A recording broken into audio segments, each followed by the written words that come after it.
Hello and welcome. Today we're talking about how to level Arcane as a solo player.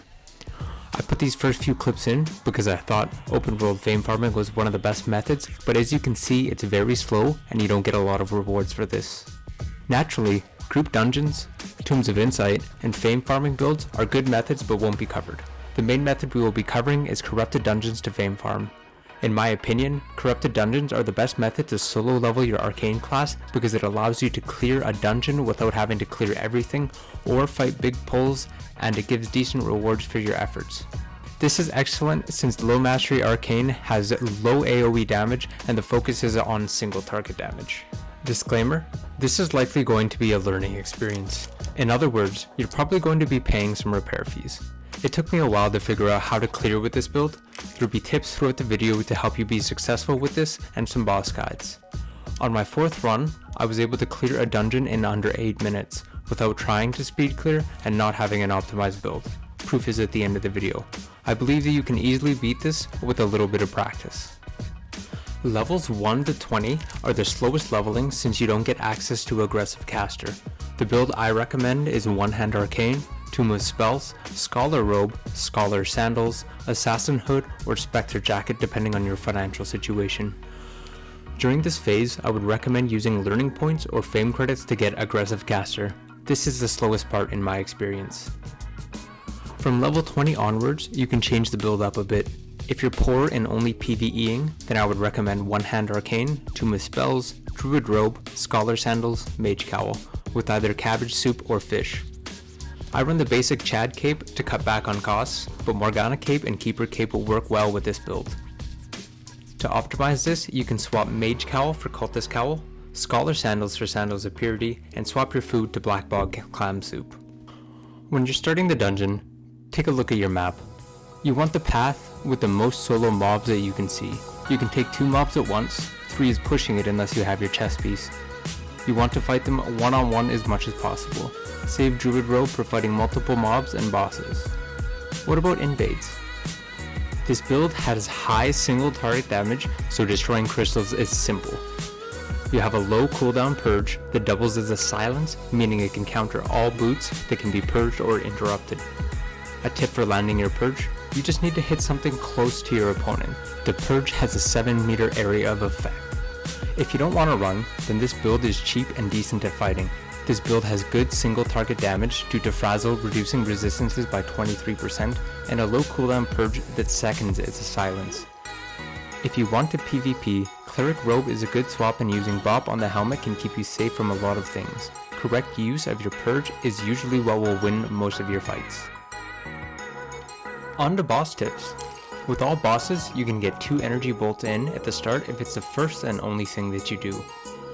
If you're running Scholar Robe, then save that for a moment that the boss allows you to hit them for free, otherwise you will be focused on dodging. As a general rule, when the boss swaps attacks, you can fit in 2 energy bolts. Use Assassin Hood to get Scholar Robe back faster, and Scholar Sandals to dodge attacks if you make a mistake or to get mana back. The one melee side boss buffs himself. Save your second purge for this buff as you can purge it. If you are running aggressive caster, properly managing your passive stacks is essential for speed. When you properly manage them, you can cycle 4 energy bolts instead of 2 before you need to dodge. Save Frazzle for when your passive is active as it has a longer cast time and can make you take damage or ruin your cycle. You can use other abilities to prime your passive. Dodging and passive management is your focus with this, as correct passive management doubles your damage when you use it correctly. Sometimes it's okay to take hits to manage your passive. It's best to take hits when you have Scholar, Druid, or Cleric Robe active, as that's when your damage is highest. In general, try to avoid getting hit. That's all from me. Thank you for watching, I hope you learned something, and I hope we can get more Arcane players out there. The rest of the video will just be PvE content and the proof that you can clear a dungeon in 7 minutes and 38 seconds with this Arcane build. Thank you, and I love y'all.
dream, believe in strength. Now I'm the only one,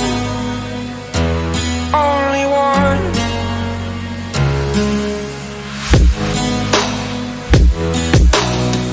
I was an ordinary boy until I broke the rules, my life destroyed, life destroyed. Until I walk awake, scream my mind, I shout, the ground shakes. How much can I take? My mind will break. Will it break? Can I take? Can I be your superhero? Superhero.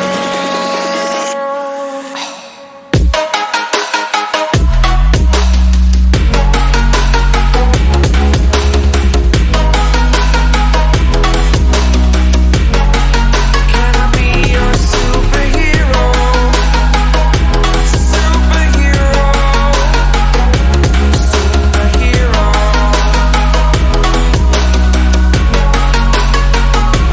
Superhero.